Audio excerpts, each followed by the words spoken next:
Is Myaing to talk about making better reels for Instagram and TikTok for artists. So welcome, Tun. It's so good to have you here. Hey, it's a pleasure to be here. And so, as I mentioned, Tun is an amazing artist. He's shown his work in galleries throughout New York City, and he's also curated numerous shows and runs the Myaing Project art page on Instagram, as well as various other art accounts. And so we are friends, and we were talking the other day, and I mentioned in passing that the new algorithm for Instagram is ruining my life.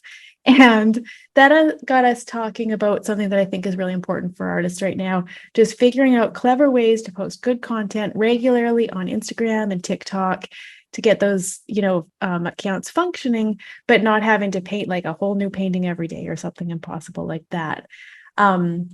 So yeah, I think when we were first talking, you were sort of talking about like there's two camps, of people who, when we're looking at this, there's the ones who want to deal with technology and the ones who don't. Do you want to just talk a little bit about that? Sure, I think that's a good place to start because it's going to define the rest of this talk. So, for example, you got one camp who either despises technology or find it really annoying. Sometimes they don't know how to use it, or if they do know how to use it, they don't use it enough. Yeah. The other camp is people who are good with the technology and they like using the technology.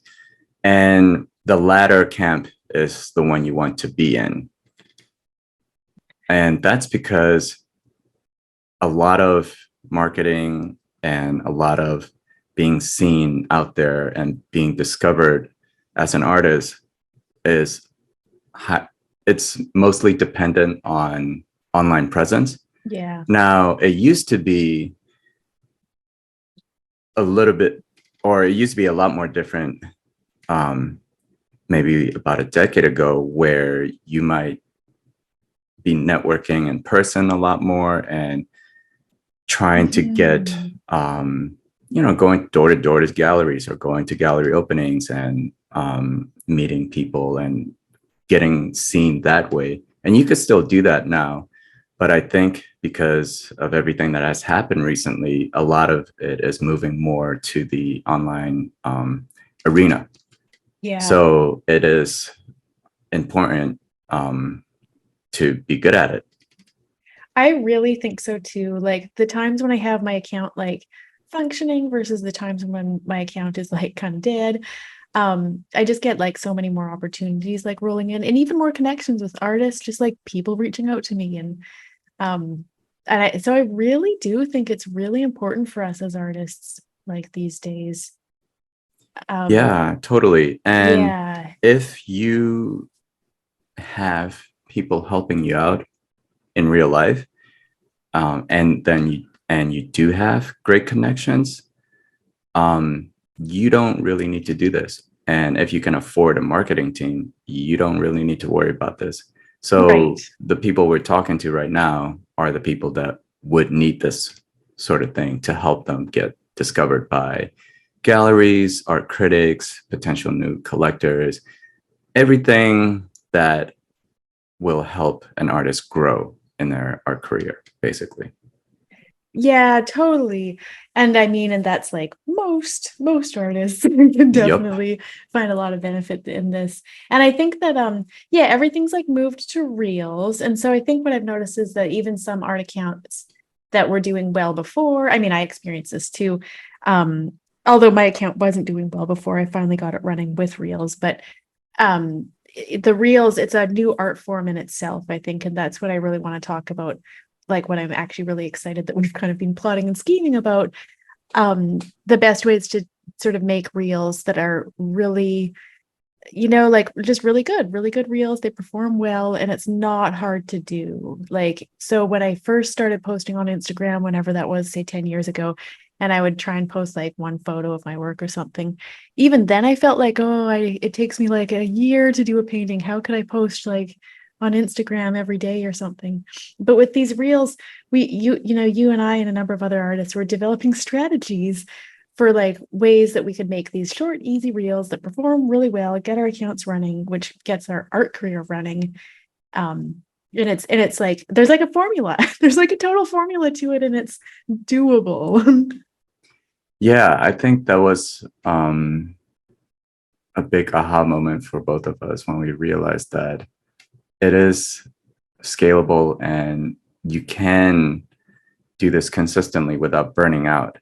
So, for Yeah. example, like if you are a YouTube content creator, the rate of burnout is really high because you're Mm, doing long form video content, which means you're yeah. probably shooting for 30 minutes to an hour, and then you trying to condense and edit that down to maybe like a 15-minute video with a lot of content, whether it be a talking head. You still have to do a lot of research and everything. So Yeah.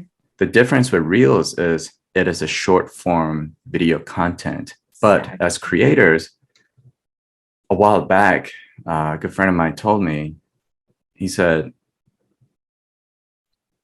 the end product is not the only thing, right? Mm-hmm. There's a lot of things that you can use before you get to the end of the painting. So that used to be Yeah. what I thought was the way to approach it. Like I have to finish an entire painting Right. before I take a picture of it and share it Exactly. with friends and whoever it is on social media. That is not the case anymore. Or I mean, you can still Yep. do that, but good luck getting growing your account that way. Yeah. Yeah, I mean, it would be easier if you were like doing a painting a day in some other kind of style different from what we're doing, but it's like impossible for us. Like, Yeah. And that's also the trap of creating content just for the sake of. You don't want to compromise your work either. oh, so So true. that we've been trying to figure out a good strategy where there's still a balance where you can still have your integrity Yeah. while creating enough content to feed the beast. Yeah, 100%. And also you can also keep the integrity of your very vulnerable studio practice. Sometimes it's like not the time that you want to be sharing something. You need to have your quiet time with your paintings or whatever. And you don't want to be filming all the time. You want to be in the zone when you're painting, but be able to like film these short little 15-second things and put it on Instagram, sort of, at some time that's Yeah. convenient. Yeah, and that is the hard part because doing all of this, it is very intrusive. It is like having somebody else in your studio in your quiet space that's always reminding you, hey, take that video clip, or it's Right, just that right, third true. person in the room that's like that.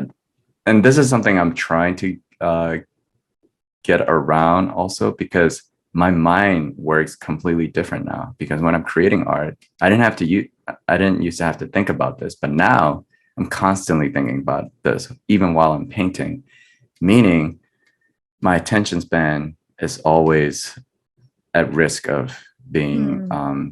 broken up into It is chunks kind of of like true. 15-20 minutes or less. Yeah, that is kind of true. I think that um there's like different levels of like invasiveness. Like if we're taking like a time lapse of our whole entire painting process, I think that's really invasive for me. But I find when I do just like the 5-second clip at the beginning, middle, and end or something, like it's not really as invasive. But actually I do know what you mean. My mind is still ruminating about it in the background, Yep. of my mind. And that's not ideal, but it is like, I don't know. It's just kind of like I guess I still think Instagram's like useful, so it's still I don't see a Yeah, way around it. I Yeah. think it's just it's just a part of the process now. Yeah.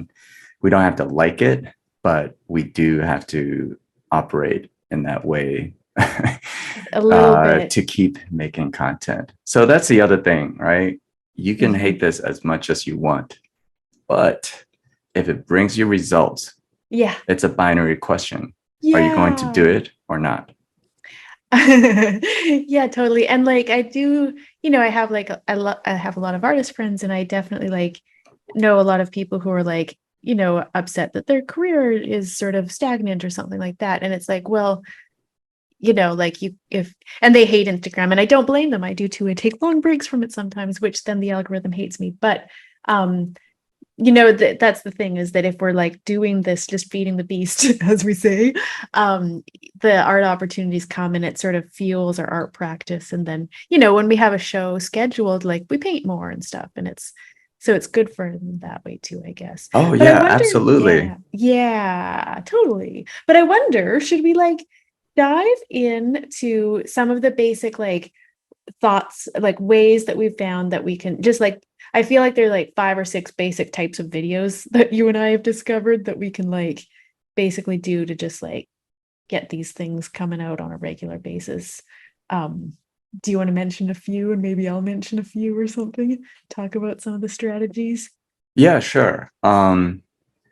Uh, Before that, I just want to Yes. expand a little bit more about Yeah. the carrot, the rewards, Yeah. so that people will actually want to listen to all the details about how to Yeah. the No, because I details think it's about it. important that, you know, yeah, that there is a big reward. Like we all hate Instagram, that's fine, but I really do think it's very useful to us at this point. Yeah. So, for example, if you are a teacher, you can potentially get more students, sell out your classes more. The Yeah. bigger your account is, Yep. the bigger reach that you have, and the more money you will make. Yep. And the more money you make, and the more successful you are, the more time you'll be able to have to work on your art and grow your art career. And the bigger your Totally. account is, the higher chances of galleries, critics, other influencers will be able to see you and reach Yeah. out to you. And then it's a nice snowball effect, going upwards. Yeah. Yeah, totally. Yeah, and it actually gives us more time to focus on our own unique personal voice without any, like with total freedom, even though I know we have to take these little 15-second videos every now and then. Um, but yeah, because the money part will be kind of more and more taken care of. Like it gives us this financial freedom like over time. Yep. And money will give you time, and Yeah, time will give you painting. painting. Yeah. Exactly. Yeah. Yeah. Because the old path just, it's not that sustainable where we're like, okay, I'm teaching classes and I'm selling paintings, but like teachers make very low money and paintings sell very like irregularly. So it's not a good strategy. So it's better, you know, to have these ways of like filling up a class or selling more paintings, or you know, there's even companies at this point paying artists to do like a paid post on their like highly functioning account, and the companies pay a lot of money, like so it just gives like a lot more options. Yeah.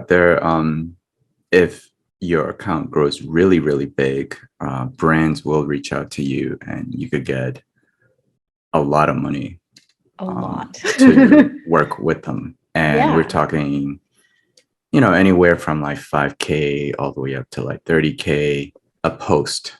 totally. Even 50K actually I've heard of. Yep.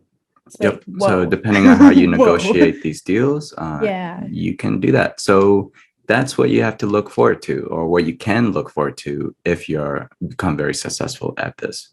Yeah, totally. And just on a side note, I would say like doing these, I think both of you and I were basically posting on the same video on TikTok and on Instagram at this point. And even though TikTok is like, you know, a lot of young people and stuff, but it's getting to be a more sort of varied age range. But the companies really love TikTok too. So it's not really any extra work to just like post on both platforms and actually get both of them functioning at the same time. Oh, totally. Yep. Work Yeah. smart. Yeah, exactly. If we're making the video, may as well put it out there all over the place. Yeah, with one caveat, like, I think we both do this, where we actually edit our videos on a different software, so Right. that once the video is edited, it is ours and it doesn't have the watermarks Yep. of Instagram or TikTok. Yeah, So that's you can use it important. on both. Yeah, that's super important because both platforms are a little bit in competition with each other. So you don't want to like save your TikTok video and post it with the TikTok logo on Instagram. Instagram will like not show it to very many people that way. So Yeah. yeah, Well, all that yeah, being said, let's get into the nitty totally. gritty. Where do you want to start? Yeah. Well, so I think first should we start with like a few of the different types of ideas that we have around types of posts, and then after that let's go into the kind of like nitty-gritty about how to make the post work, like how the beginning should be, how the middle should be, how the that kind of stuff. So but maybe like for example, if anyone looks at my Instagram account, Kristy Gordon at Kristy Gordon Art, or the TikTok is the same, I do a lot of these final touches videos. So like the painting's finished, like I have been able to go into my own private space in my own head and create this painting, in the privacy of my own studio, and then I'm just adding the so-called final touch, but really it just has to be a very visible brushstroke on the painting at the very end, and I start close on the brushstroke and then zoom out to reveal the whole painting. And that's like an easy way to make a good video with a finished painting. It sort of functions just a little bit differently than like a photo of a finished painting, but um, so I think that's like one really useful one. And then there's also like the process video where you might have a few 5-second or 3-second clips of like beginning, middle, and end. And do you want to talk a bit about those? You've been making some really nice ones of those and even doing it at different stages of your paintings. Yeah, sure.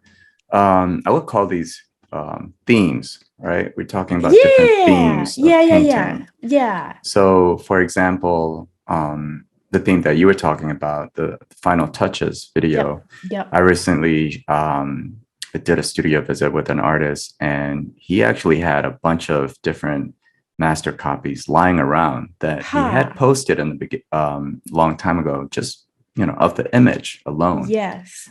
But it's about presentation. So I reshot it with him putting a highlight, on one of the features, and that video did really well. So Yeah, you could have a lot of things to work with, but you just haven't thought about it this way. yep. So we're hoping to have your brain start working and kind of seeing all the different opportunities that you're just sitting on right now that you didn't even realize.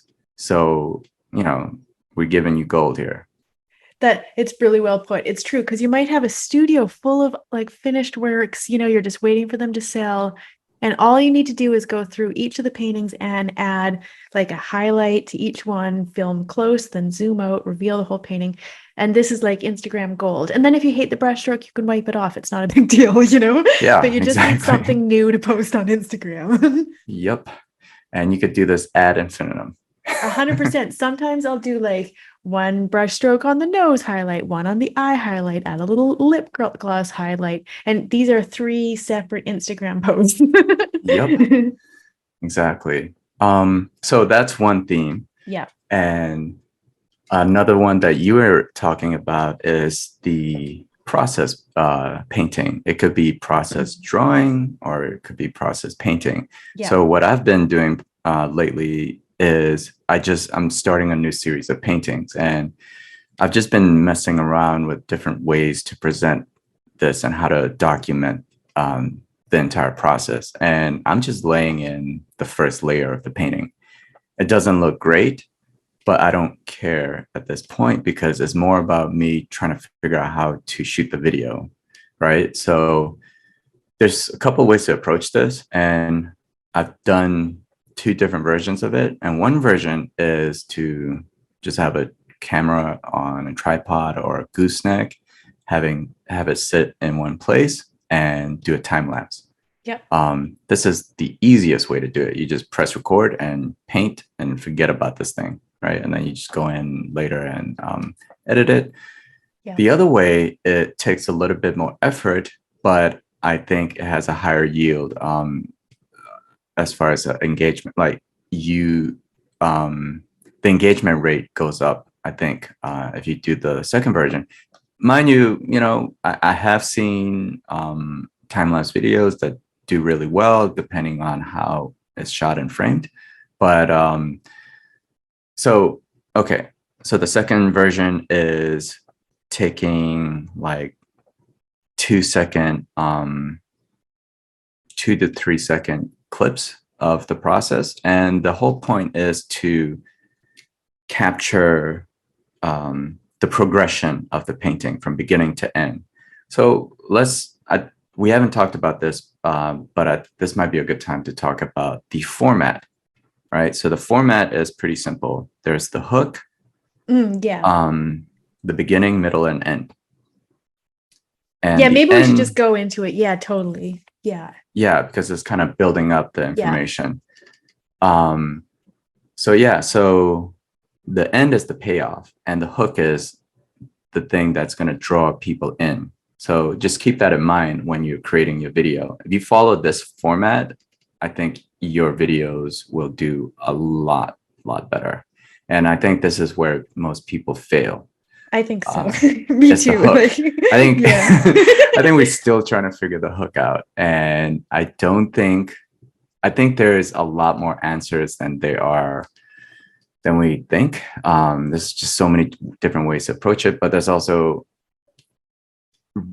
rules of thumb to follow, or as far as like what not to do. Yeah. So you're trying to capture the audience attention in the first 2 seconds. That's so important. Like, you told me that, like, after our conversation that day last week or whenever it was, and you mentioned that, and I was making, like, I would say, like, somewhat decent, like, videos before that, but then you mentioned that and I was like, oh no. Like it all like makes sense after that, right? You're like, and then you start going through your videos and you're like, oh, that's why. Yeah, because I was doing these like paintbrush dips into paint tube and then goes in for the highlight, but it would sort of be like the paint tube sitting there, like barely anything happening for 2 seconds. And you've already lost. Yeah, I've already lost everyone.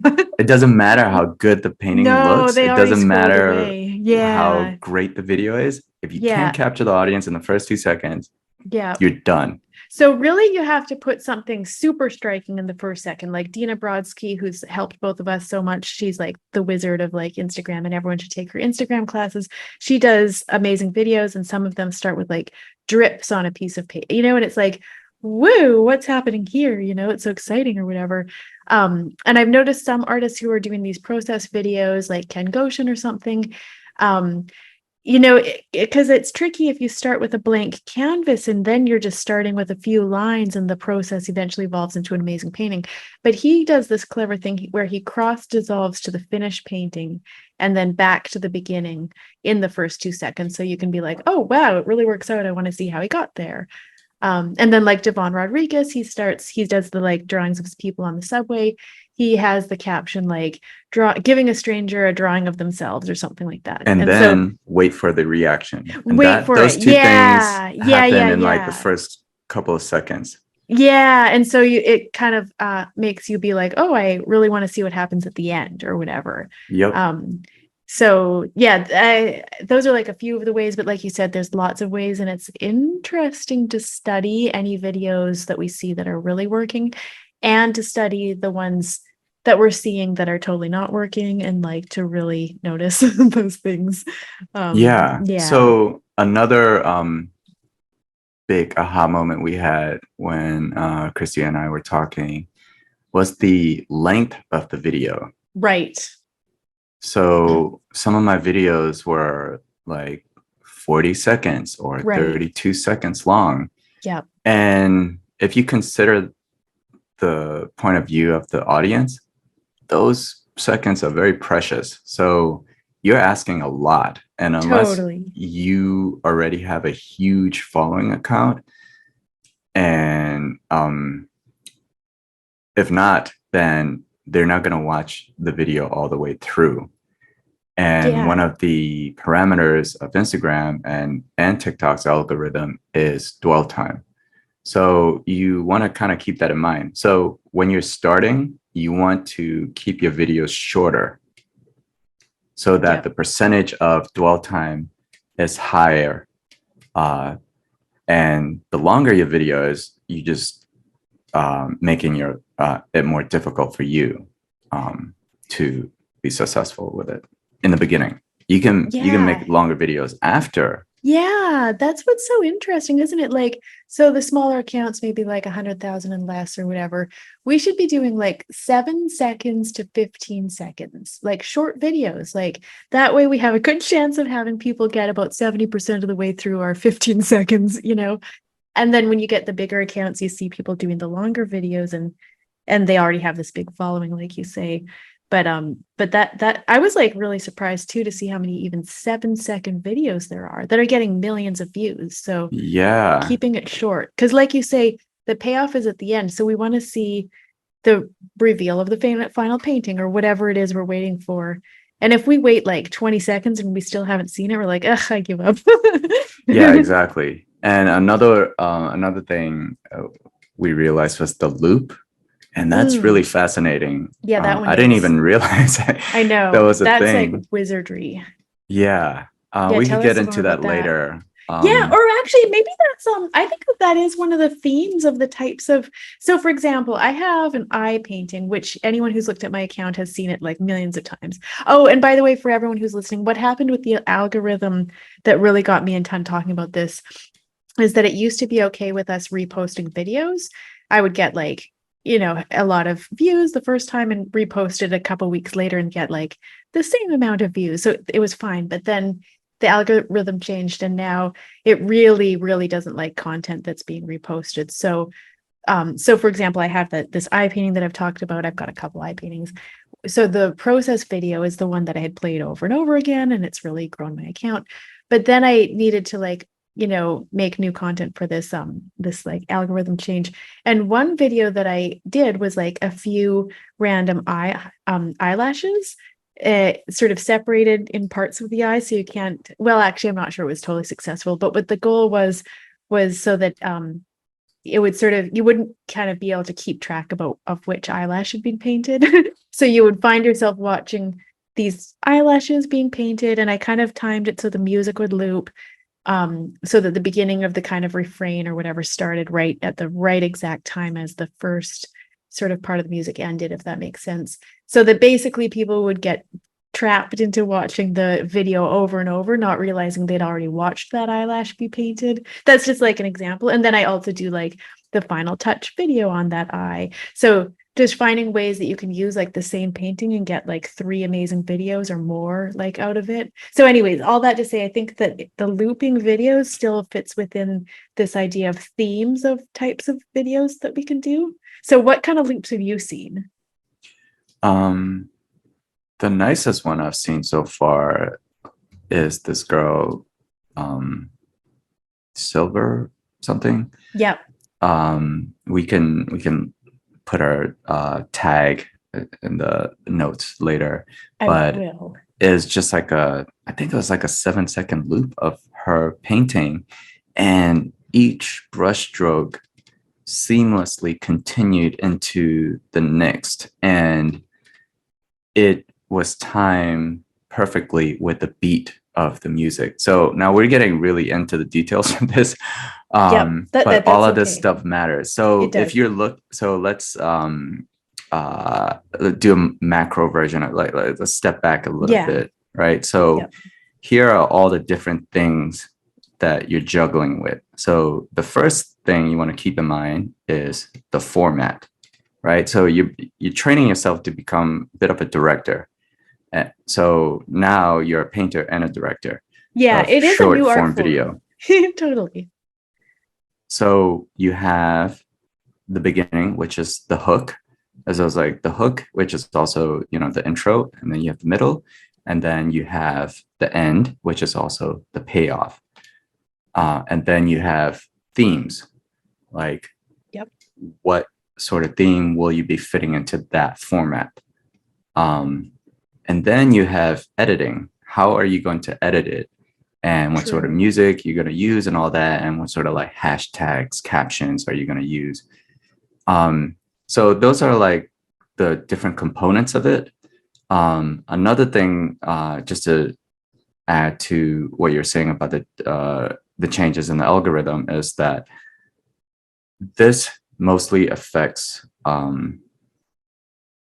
accounts where like gallery accounts where they're showing different works from different artists. So because I've run different accounts like that, and it used to be a lot simpler where I could just grab screenshots and use those still images and use them as image carousels and share them. And later, when the reels were prioritized, I used to have to use some like third-party app to like download it so I can repost that reel. Yeah. And what's happened recently is that mind you, I get most of this information from Dina. Oh, for sure. Dina gets all the credit. Everyone should take her class. It's really, she's really helped artists. Like, I don't think I ever would have figured any of this out. Yeah, exactly. Like I don't have the, like, she can somehow talk to the machine. She can. And she's a genuine person too. She's still like a very human sort of a person. Yeah, totally. Yeah. So what is happening, and she kind of predicted this. Like, she had a theory about it, and then like a couple of weeks later the CEO actually came out and said it. So what's happening is TikTok, Instagram is competing with TikTok, right? Oh, so they're constantly competing, and so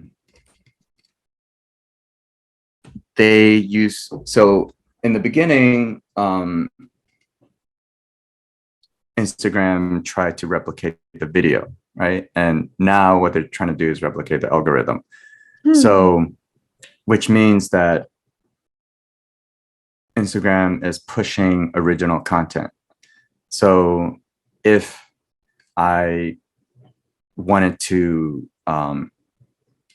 a bigger account, an influencer account, and have them share my video that I created on my account, because they're going to be showing it, but it's like the second time, the algorithm realizes that this video has been shown somewhere else before, and then it will lower the reach. Like it won't do as well as the original post.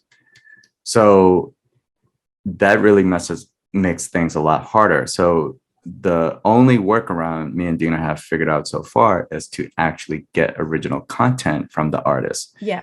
And then we, as the curators of these accounts, can create a slightly different version of what the thing is. But getting content from artists is like pulling teeth. And I know this because as a curator, I've had to do this. Just getting any information from artists is very difficult. So please make it easy when influencers and curators reach out to you and ask you for stuff. Just make it easy for them. And you want to give them good stuff. Like, you want this to be like your highest functioning, because this is going to grow your account. And I know you sometimes do studio visits too with the people, so that you can do your own little video with them, even like maybe you do a final touches video, like you said you had done with that one artist. And so again, that's why it's useful to have in mind these different types of themes of different types of videos that we can do. So again, so that the video is actually a different video. It's a slightly different video. It's not just like, I don't even find that re-editing the same old video makes it different enough. I think the algorithm still frowns upon even that. Like, it's a bit better, but it still doesn't love it. Yeah, it's still what is better, like by far the best, is if you can make it a different type of video. So moving from the the process video to the final touch video, or to the some kind of looping video or whatever. And then just like really using these tricks that we're talking about, or not tricks, but this formula of the hook and then the payoff. And sometimes the hook too can be something in words, like the final touch videos that I do, the words at the beginning, I'll say like adding the final brush stroke. So you're kind of like, woo, I wonder what the final brush stroke's going to look like, or whatever. And you kind of want to wait until, hook. Yeah, exactly. So it keeps you kind of like watching till the end. And so sometimes it's visual. I think the best is if it's both. I think you want something visually exciting to be happening in the first 2 seconds. And you can also like push it even further by having some kind of words, that really make you want to see until the end. Yeah, totally. But I think what you So said is so important about getting good content from artists, because I think it also touches into and not that we need to rush into anything, but like the next topic, which is also most common mistakes, because as you and I made our own videos, and also as we are keeping our eyes on everything that's going on real wise, looking at the good and the bad, and I've seen a lot of my friends, for example, and I've done it myself like so many times. There's some very common mistakes that we make that we don't maybe even notice ourselves making at first. Like, for yep. example, when we're realist artists, like we all know that the final month on like a long painting, it almost looks like nothing is happening on the painting. You're just Yeah. painting and painting and barely anything's happening. So don't film that. Wants to see like a 40-second long video of you just pushing paint around and it looks like nothing's happening. Like, Yeah. and there's So a lot of videos like that. yep.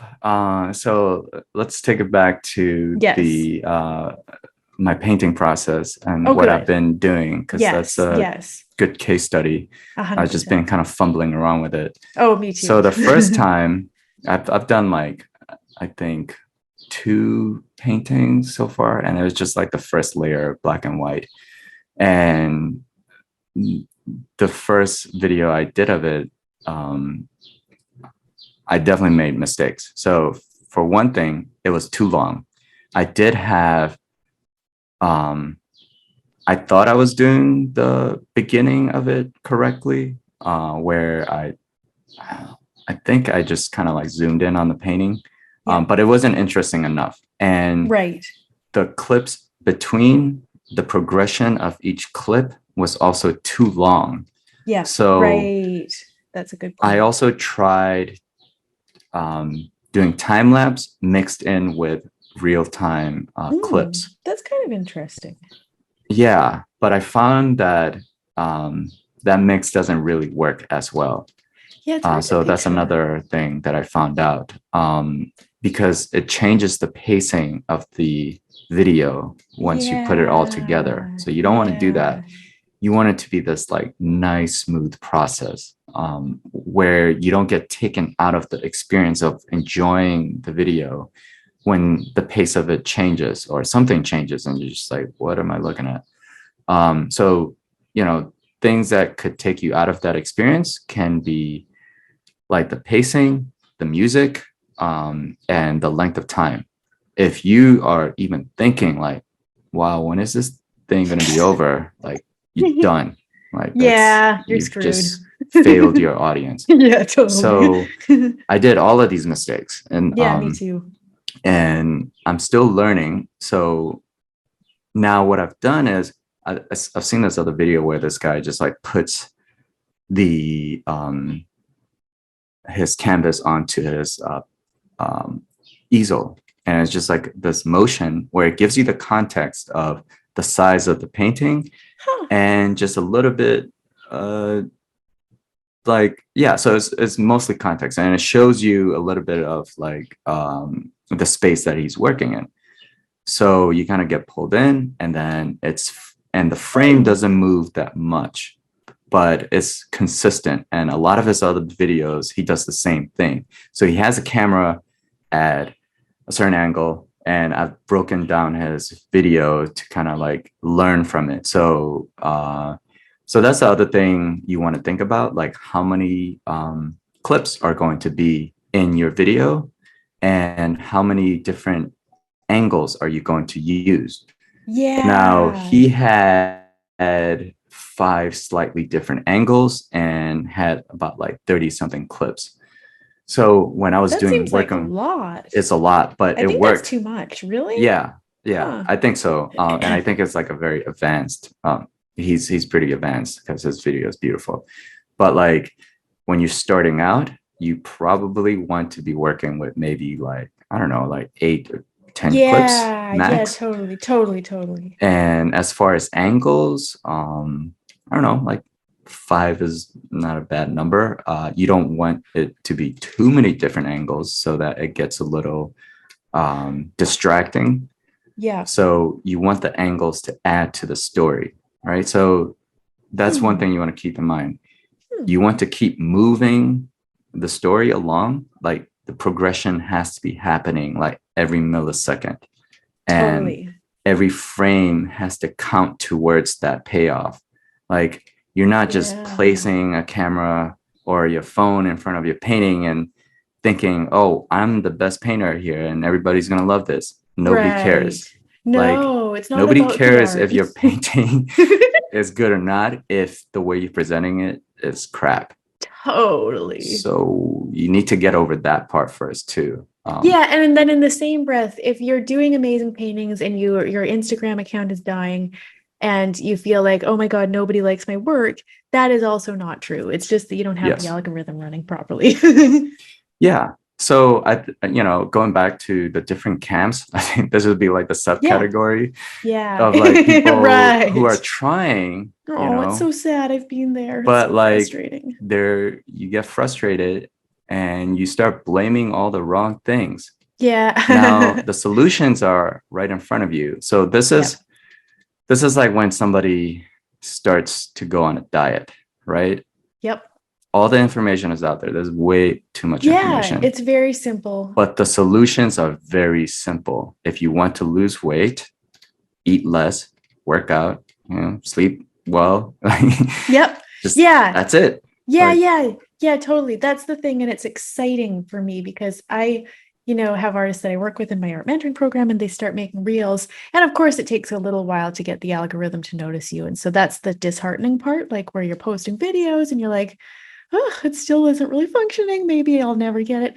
But then it starts to pick up and, they're getting like, yeah, good views. Like really, they're doing good reels and their work like always was good and it's exciting. I know how good it yeah. feels. And, It's like great. yeah. And it's a great feeling once you're doing it well. But, Yeah. just know that be mentally prepared because this is not a sprint. This is Yeah. like a lifelong marathon. Yeah. So this Yeah. is like an additional thing that you're going to have to keep constantly Right. doing. And you're not going Yeah. to get results right away. It's probably going to No, take you yeah. a month plus. Yeah.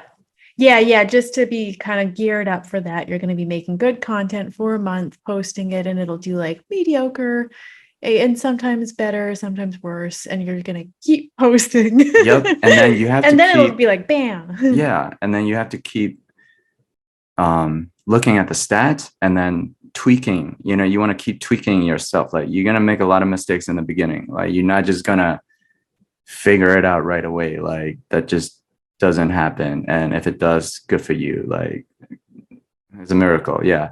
But like, yeah. So you have to keep working at it, keep tweaking it, and just be very patient with it.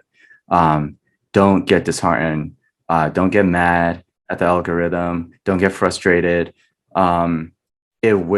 This stuff works, right? The part of it is science, but a lot of it is just art and patience. Yeah. And you can look at reels, just copy other ones that worked. Like it's going to be your own work, but if you see a video and you're like, whoa, that's really cool. That works. Just like do that, only it'll be your work. And that's totally fine. Like we're all doing that. Yeah, totally. So Yeah. we might have gone off on a tangent there. I know, I forget. Well, I was just thinking too, just to like finish off with this whole themes. I guess we're going all over the place, but that's how my brain works and how the algorithm works too. Yep. A few other themes that I've thought of and that I'm finding really useful is that I can also do palette videos where I just talk about color mixing. So that saves me having to do a whole new painting or even a brush stroke or anything involving having another painting.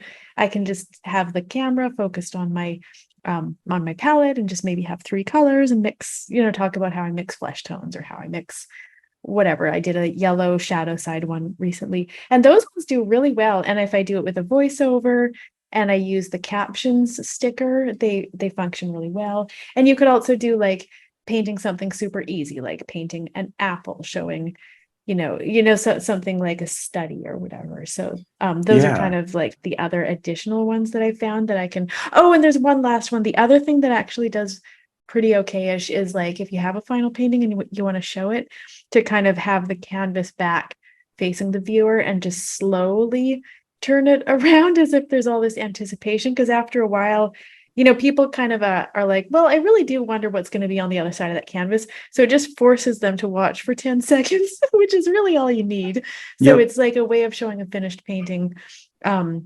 That kind of works, and there's no painting involved. Like, you don't have to paint, you can just have your finished painting sitting there and you just pick it up off the wall. The things that I don't find work well are the ones where you're just scrolling with, just having the camera move around a painting with nothing else happening, or just like moving around a gallery wall or a studio with nothing happening, like no brush stroke, no anything. Those don't do that well. They're obviously easy to film, but it's better to do something like a little bit more creative, maybe a brush stroke that you wipe off later, even that's fine.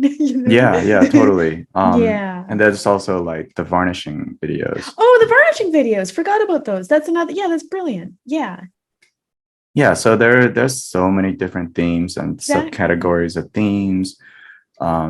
Yeah, so one caveat to this, right? So because the algorithm is leaning towards consistency. Right. So if you are a painter and you post your cats or whatever you do, or if you start doing, I don't know, sketches, Yeah. depending on which one does best, the algorithm will kind of prioritize one, and your audience will likely just want to see only one thing from your account. And if you Yeah. start posting anything else, you will start losing followers. So, which means this algorithm is kind of forcing artists into a corner. Yeah. So I know a little bit. keep that in mind. Yeah. It That actually comes took me a later. while to figure that out, but you mentioned that the consistency thing, because my account has been built on these feature paintings, but when I paint my own like personal work that I show in galleries, those don't, they sometimes do okay. I'm building I'm building it up, but really the Instagram algorithm likes me to painting like an eye or a nose or a mouth. Yep. Yeah. Yep. But my sketch So videos of eyes, those are also okay. Like I can do it in painting, I can do it in drawing. If it's a face, that's pretty good. But I am gonna like keep building up the algorithm so that it can eventually catch on about my gallery paintings. yeah, so one workaround is create separate pages, separate accounts. So That's true. you could create sketches only account and painting process only Oh, that's account or something true. like that. It's a lot more work, but that's one thing. And I think we were talking a little bit about what not to do. Yes, let's do that. That's a great topic. Let's just Yeah. say So everything that we've seen that's really terrible without mentioning any names. yeah. So okay. So and it's a lot of details, but for one thing,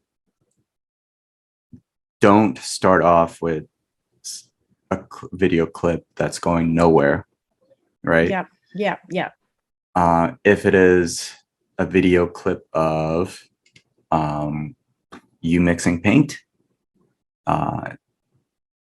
that is an action, but there's no narrative. Like there's nothing telling you to do. Like that's not a beginning of a story. Like you want to think of the narrative. And if it's starts off with like a time lapse, and if it's not quick enough or it doesn't show you what it's going to build up to, then and without any wording sayings that's going to be a payoff at the end, that's also not good. And if it's just a real time video clip of you pushing paint around, Those are the also, most common, by the way. yep, Terrible, terrible yep. videos. I've done them, I And mean, of course. But yeah, exactly. I mean, we've all made these mistakes. oh yeah. That's also video clips of you walking around in your studio setting things up. Unless it's something really intriguing, or like or you tell your audience that you're going to do something at the end, like you're working towards something, like it's not captivating enough. Yeah. So I think this is where people make a lot of mistakes. The clips are too long. Yeah. They're not leading towards anything. The progressions are either too choppy, or they're too long in the middle, or they're like, there is no end, there is no payoff. Yeah. So like, yeah. as an audience, imagine going to the movie theaters and just watching somebody mix paint in their studio for 30 minutes. You're going to want to shoot yourself. Like, so you kind of want to think of it that way. Like, if you were putting together a trailer for a movie, like, how do you make it interesting enough so they watch the entire thing? So those are some of the mistakes. What else? Am I forgetting other things? Yeah, no, I mean, I think I just like basically echo everything you said, and I guess I'll just like build on them. Like, I don't think that the time-lapse videos do as well as they used to. I think they used to be a really great way to go. And so now we still think like, oh, I'll just do a time lapse. It'll be awesome. But actually that's not, I don't think they're as good. I could be wrong. There's instances where they work really well, but I think that really the best way to go is these 3-second clips of the beginning, middle, and end, or maybe like the beginning, middle, and end of your painting, so that they're live, real-time brush strokes. Because I think that the time lapses are a little bit choppy and they're just not actually as visually exciting as like a nice, satisfying, brush stroke. That's really satisfying. And then most like common mistakes really are just centered around this brush stroke. Like, there's so many problems that can go wrong with the brush stroke. Like, you do like a white brush stroke on a white area, and so you might have seen that there was like paint that went down, but like it's not visible on the camera. So you want it to be like a visually, like you can see the brush stroke, Yep. And I guess there's also like, whether it's time lapse or whether it's like filmed, like sped up, like live studio shots of like the artist painting, if you're too far back, and you're seeing like the painting at a little bit of a distance, then you're not really seeing any of the brush strokes. That could be a really nice 1-second clip, like the artist painting in the studio. That's cool. It adds extra to the video. But I wouldn't do the whole video as that type of angle, because you can't see the brush strokes that are going down. Like, I recently saw a video of an artist filling up the whole background with like lines, in her painting. And it was like, wow, I can't imagine a more boring video. Like, it was like, you couldn't see any of the lines anyways. Right. Like, and you don't really know what's happening. Like, this is a great artist. They're doing like, I love her work. I want to like see just give me a brushstroke, Yep.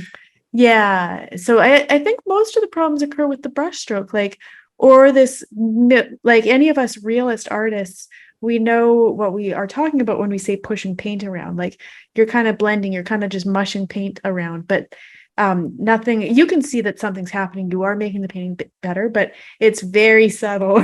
So that is like not the time to be filming. Like, this is the one thing you and I talked about. Like, what you really want is to film a nice, long, sexy brush stroke. Like, yes, the sexy brush stroke. Yeah, it should be like a nice sort of like, sometimes when I paint in the background, I would normally just like scrub it in pretty fast with the brush. But if I'm going to film a 5-second clip for Instagram, I'll just kind of slow it down and just make it like, ooh, that nice, satisfying brush stroke. Yeah. So think about like paint by numbers, right? Yeah. So you have this little section that's blank, or it already has some color on it, but you're laying on a nice big chunk of paint. Yeah. And on top of it, and it's like nice solid color. Like, I'm sure you've seen those videos where they add like a topping on a cake, like that little foam or whatever. What do you call those things? It's kind of like that. It's like you get like this the like icing on the cake. Yeah, like it's like icing on the cake, literally. Yeah. So it's the same thing. You have this consistency, and the brush stroke has a strong, confident line that fills up, covers up that canvas, or that one section. Yeah. fully. Yeah. So if you're glazing, Right. it wouldn't work. You want like nice opaque, like juicy paint, like that covers an area opaquely. That works. Now to get into even more detailed, another thing that we found out is when you edit this, you want to edit these cuts really tightly. Oh, so true. I'm kind of jumping forward, No, but this is this actually is really still like important. Yeah. relevant. Yeah. So let's say you have 3 clips of a brush stroke, right? Now, each clip, let's say the first clip is like you going back and forth, maybe like twice. Yeah. You want to catch The first pass. you want to catch the stroke that looks best, and that is like maybe the longest stroke, Yeah. right? And you want to catch it as not in the beginning. You want to catch it maybe like half a second into when Totally. that stroke is being applied. There's already paint on the surface. Totally. And when you want to cut it is when before that stroke ends and before the brush Yeah. leaves. So I'll go through an ideal version of it, or like that one video that I watched. Yeah. So she kind of did this, right? So Yeah.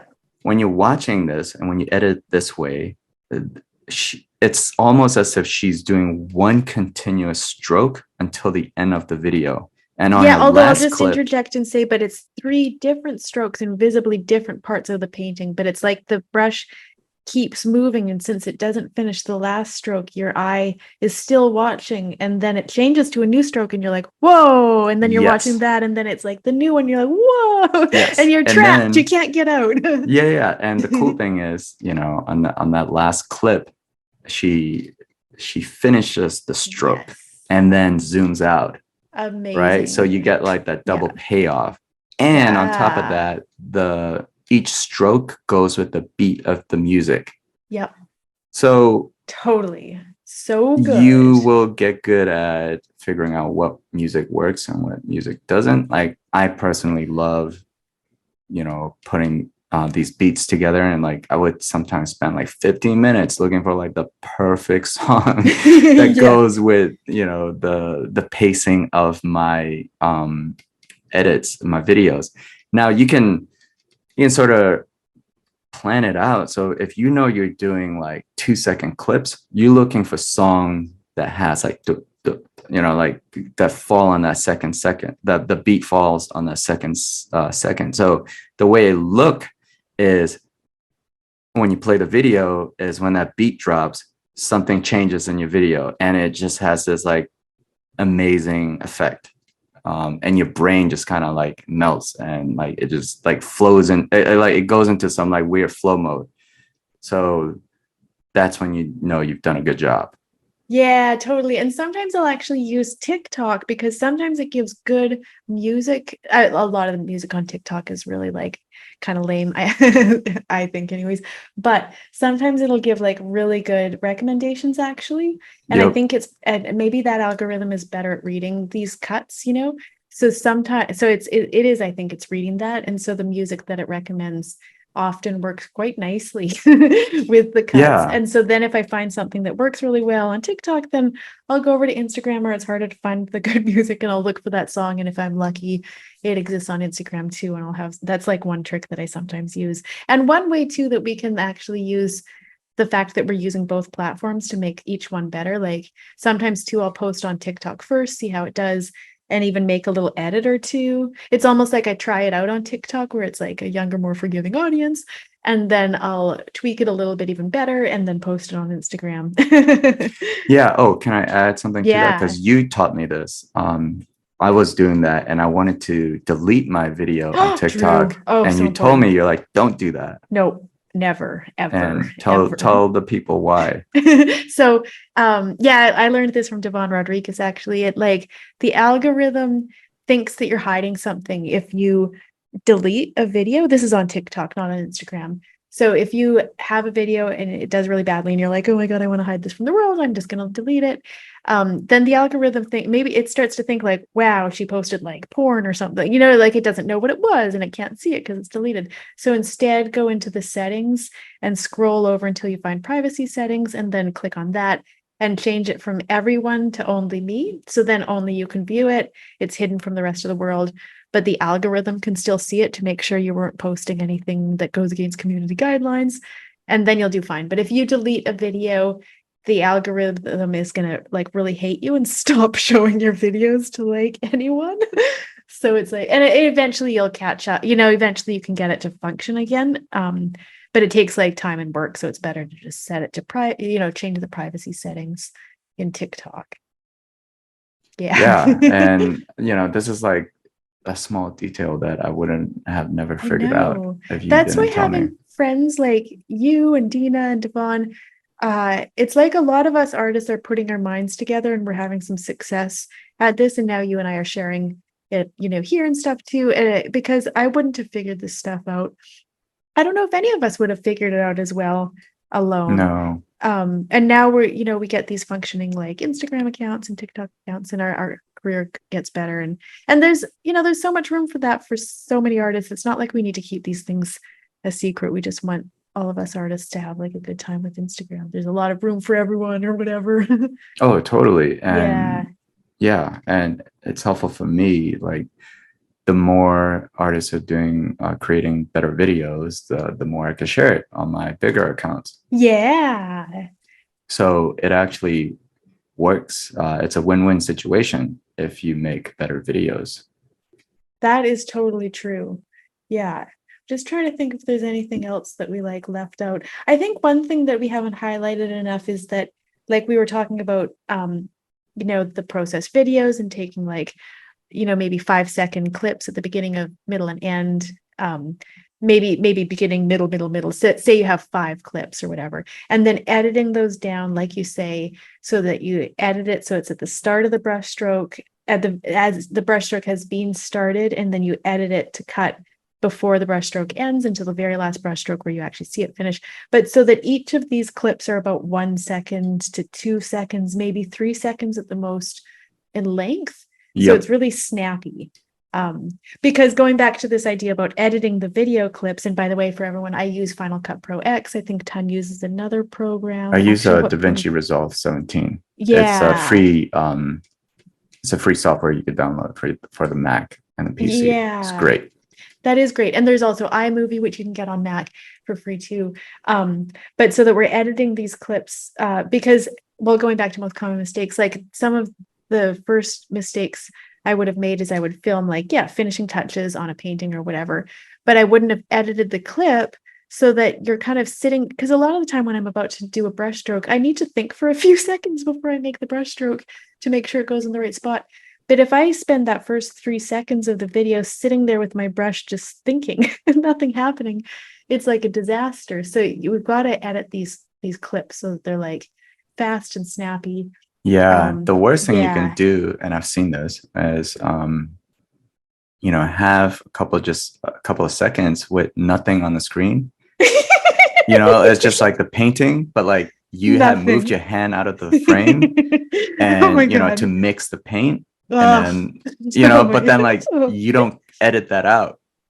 So it's really jarring. It's like, oh my God. Yeah. And you might not think that's important, but it is. It's really important, especially at the beginning, because that's where it would often occur, is at the beginning. But the beginning is your goal. You should put your very best moment in the very first second of the video. Yeah. And okay. Yep. So just some basic film things to cover. Good. We should, lighting and framing. Yeah. Right? Like lighting is pretty obvious. This is very important. How are you lighting your painting setup? I personally have this really nice LED light, which it's really bright and it gives this like nice daylight so I think the lumens is like 5,500, or I think it goes up to like 5,500. So I usually like punch it up, right?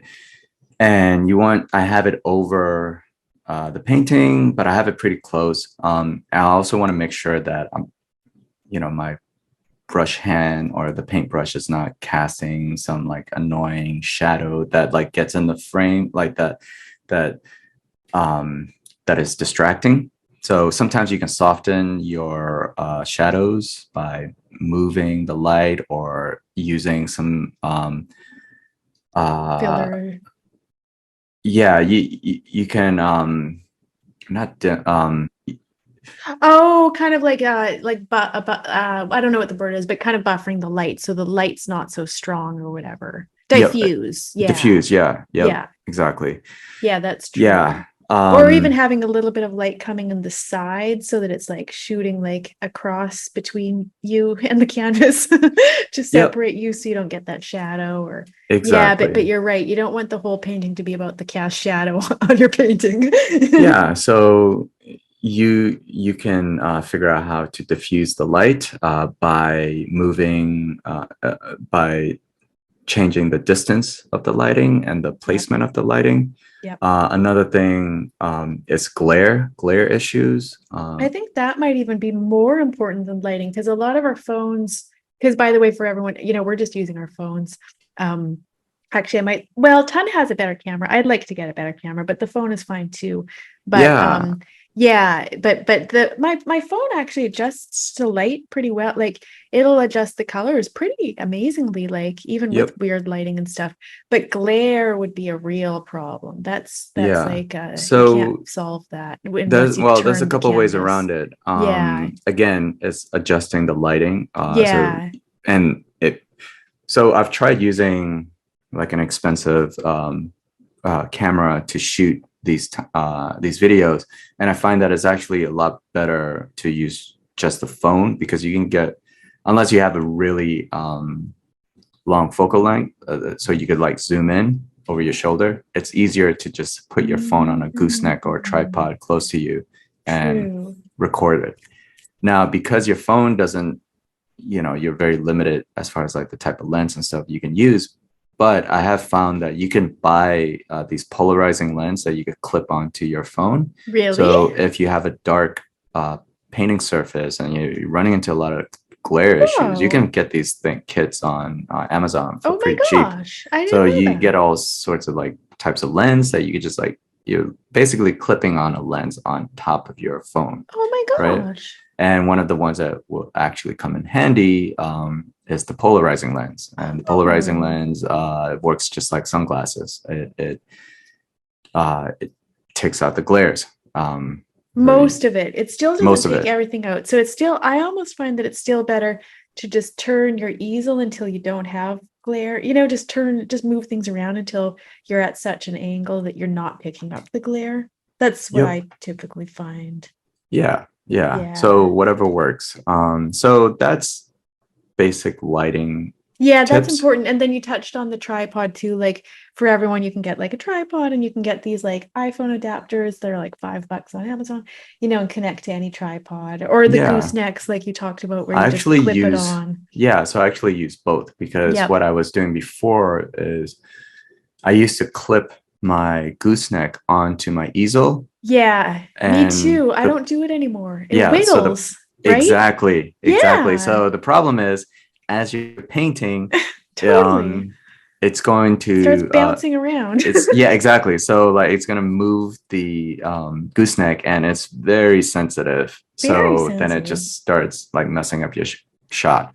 Yep. So my solution to that is getting a tripod that's obviously just standing on its own, and then I connect the gooseneck to that, so Oh, that I see. if I'm it doesn't matter how much movement I make on the Oh, that's canvas, smart. it's not affecting the camera, the Oh, phone. that's actually smart. And with the gooseneck, you can pull it around to be like practically right in front of you and Yep, everything. exactly, Yeah, exactly. yeah, So the next thing is framing, right? yeah. How are you going to capture it properly? So the best angle is having the phone right in front of you. And most people hate this because, well, it's hard to see around it. But I've gotten to a point where like I found a decent angle where I can still work. It's still in front of me, but like you can adjust it to a point where you're comfortable with it. And if not, then you could also put it to the side where it's completely out of the way.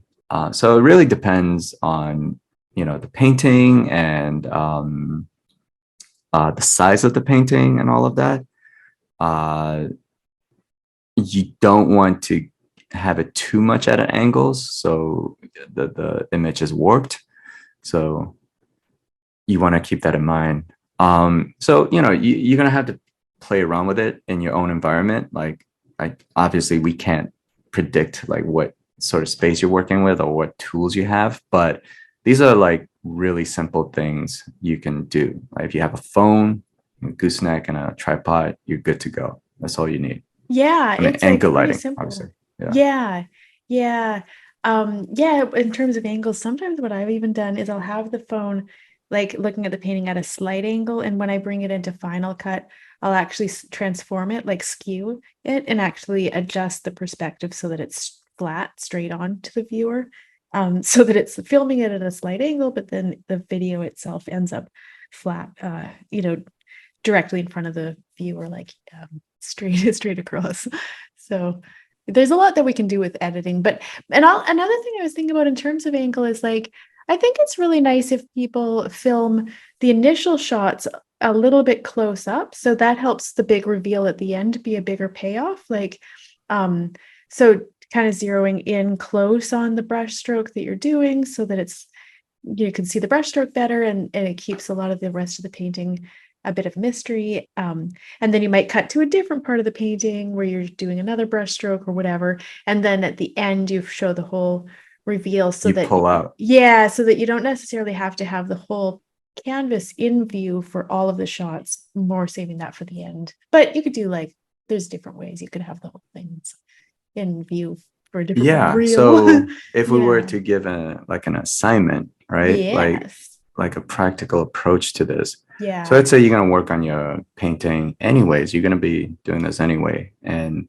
so what I want like you to do is kind of write down like hook, middle, end/payoff. Yeah.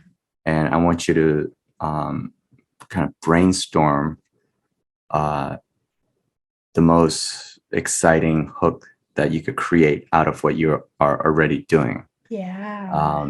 There could be many answers to this.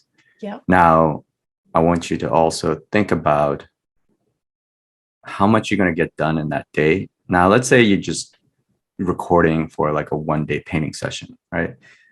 You want to sort of predict where the peaks of those painting sessions going to be if you're doing a painting process video.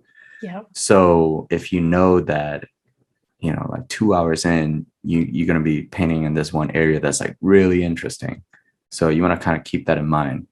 And then that's going to be the middle part of it, right? Yeah. So and then now you're thinking, okay, so you have this format of the hook, and then the next step is like the framing, like how many different angles, where are you going to be placing your phone at, and what's like the best angle to capture this.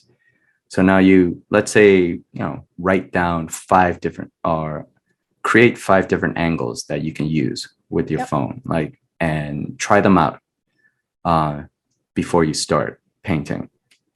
And the next thing is, how many clips are you going to record, right? So, and we talked about this before. Let's say 10 clips.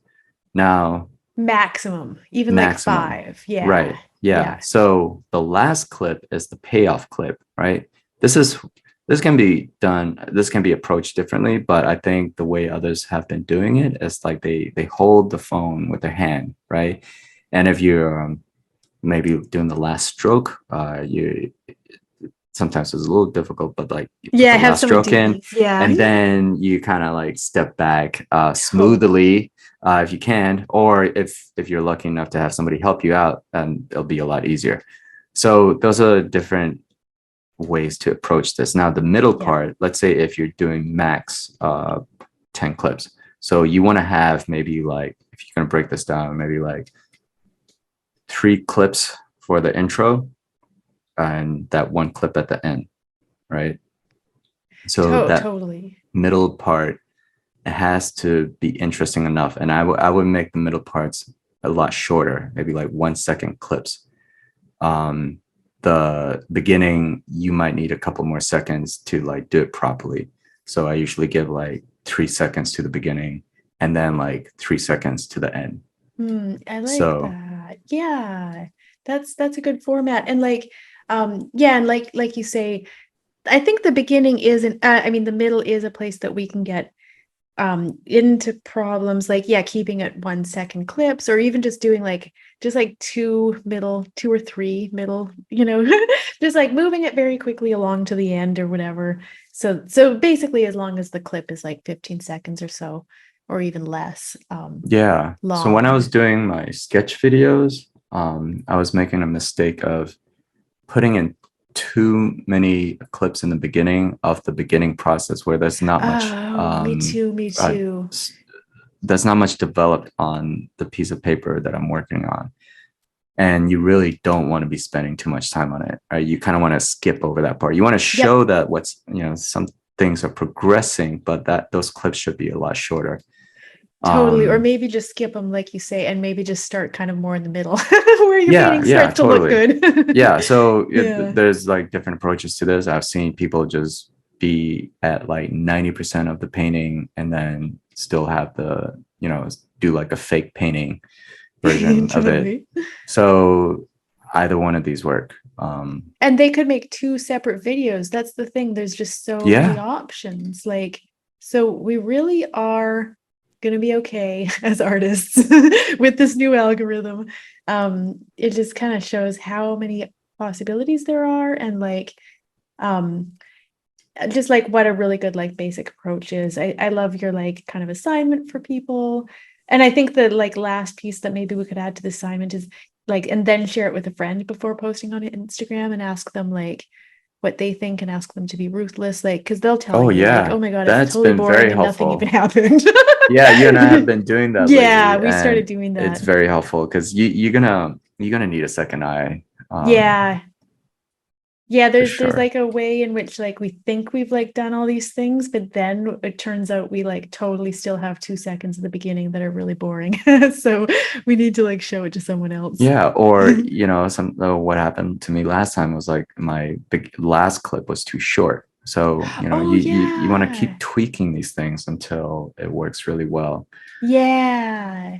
And I'm sure there's probably group of people out there who are just completely overwhelmed by all this information. Everyone probably at this point, just start trying doing any of this stuff. All of it will be better than whatever might have happened without this. Yes, it's like it's like when you started learning how to draw. You want to start chunking things down into basic shapes, and that's like, how do you draw a hand? Well, you start with circles, ellipses, you start with little rectangles, you start finding the really basic abstract shapes, and you build it up from there. And this is the same thing. It is. Just a different medium.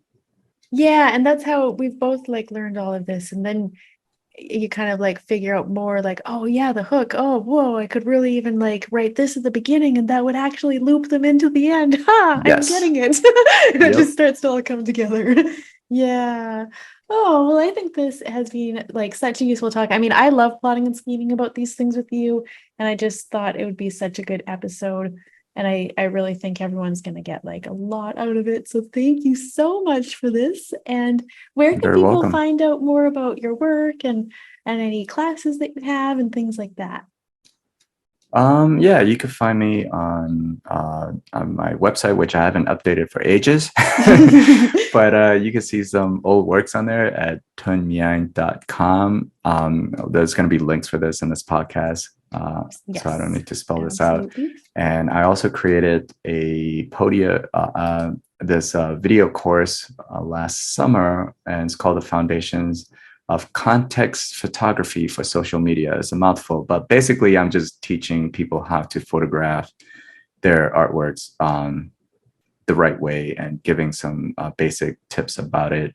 And because the algorithm has changed, I'm probably going to do another one talking about video on some of the things that we covered today. Ooh. So those are the two places. And then I'm on Instagram at Myaing Art, and I'm also on TikTok at Myaing.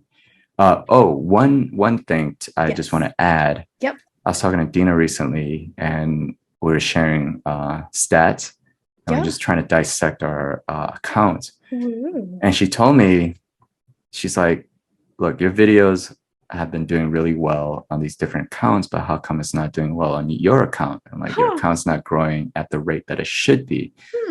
And so this is one crazy thing that we figured out is, so my art account, I don't know, it was dormant for a long time, right? But sometimes people unfollow you, and sometimes people don't unfollow you, but they just stop seeing your feed on their account because they're just inactive, or they moved on to a different platform, whatever it is. You don't know that. You're still looking at the same follower count, right? Let's say like I'm at like 3,000 or something like that. And in my mind, I'm like, and then when I post a really good video and the engagement is really low, I'm like, what the hell's happening? So what's happening is because, and now this is like Dina's arena, like, she's the one that kind of explained this to me, because the algorithm is just showing it to like less people now. Yeah. And also because I have less people actively engaging with my account, the percentage rate and the ratio is going down. So then like my chances of me growing my account now is really low, even if I post good content, because most of those followers are like useless, right? Because they're just like, so I can't I don't know. You can't reverse unfollow. You can't reverse, force them to unfollow you. Exactly. You can't force these like dead followers to unfollow you. So she suggested I create a new account and kind of build it back from scratch, because those new followers are actually going to be engaging, and like it should work properly. So the growth rate will be normal. Whereas if I stick to my old account, or my current account, soon to be old account, it's like an uphill battle. So it's a dramatic change, and I'll probably do it gradually. I'm just saying this, putting this out there, because this is relevant, and this is probably what I'll be doing in the future. And I'll definitely like update the link to whatever the new page is whenever you like make your new page. But yeah, that's like a really good point. And actually, it just like also brought to mind, I think we forgot to mention, like in terms of frequency of posting, I would say like 2 to 3 times a week. I'm trying once a day, but even like two to 3 times a week is like totally fine. Can you think of any other like major obvious hashtags? I don't think they're that important, but you can like use a couple if you want. TikTok is important. Use FYP for you and for you page, but I don't think it's. And I think for both Instagram and TikTok, rule of thumb is like pick, you want to do the broad range, and then like the more niche versions, you want to find hashtags that are close to the amount of followers that you have. So like, for example, if your follower count is like at 100 and you use a hashtag that's like 1 million, it's useless. Right. Might as well not use it. You want to find something that's closer to 100. So that's a rule of thumb. Yeah, totally. And I think other than that, we've covered all the main things. I mean, we should almost do another episode one day if we think of a whole bunch more stuff, or if the algorithm changes again. But I'm sure. I think this is going to be super useful. I'm excited to see all the videos everyone listening starts making. And yeah, I hope you've enjoyed it. And thank you so much for chatting about this ton. It's always so great to talk to you and so great to talk to you about this stuff in particular. So Yeah. thank you. Thank you for having me on your podcast. It's really fun. I mean, I love geeking out about this, and it's always really fun and insightful to talk about this with you because we're always discovering new things. And I'm Thanks. glad we're Yeah. able to share with your audience. Me too. And I think this stuff is totally empowering to artists. So it's great. Yeah. Oh, well, so good to talk to you. And I can't wait to talk to you again soon. All right. Bye. Bye. I hope you've enjoyed this episode of Down to Art, and if you're interested in any of my classes or seeing my paintings, you can check out my work at kristygordon.com or look at the online classes I have at kristygordoncourses.com, where you can learn about my online art mentoring program as well as the different streamed online classes that I have. If you've never taken any of my classes, I would suggest you start with the self-portrait class. So thank you for joining us today.